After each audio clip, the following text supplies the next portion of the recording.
চোখে চোখ রেখে জিজ্ঞেস করবে মোহাম্মদ ইউনূসকে যে ডাক্তার বাবু আপনি আসলে করছেনটা কি, আপনি পারবেন?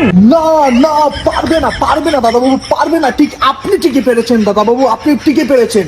একজন ডক্টরকে, একজন বিশ্বজয়ী নোবেল বিজয়ীকে আপনি বানিয়েছেন ডাক্তার বাবু। আপনি টিকে পেরেছেন, কারণ আপনি কলকাতা, আপনি হচ্ছেন কলকাতাবাসী। কলকাতাবাসী একটু দেখুন, আপনাদের সাংবাদিকতার কি কোনো যোগ্যতা লাগে না, কোনো শিক্ষা যোগ্যতা লাগে না?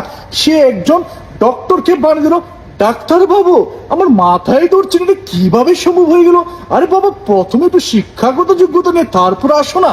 আর মাথায় কাজ করছে না, দুটো লাইকের জন্য এসব কিনে করছো?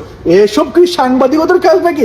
আর একটু সেন্স কাটা, মানে শিক্ষাগত যোগ্যতার প্রয়োজন। আচ্ছা, আমি কিছু বলবো না, কলকাতাবাসী আসো, ইন্ডিয়ার লোকেরা আসো, একটু দেখো তোমাদের যোগ্যতার মানুষ দেখো। একজন ডক্টরকে, বিশ্বজয়ী নোবেল বিজয়ী মানুষকে তুমি ডাক্তার বানিয়ে দিলা, গ্রাম্য ডাক্তার। এসব না রে পাগলা।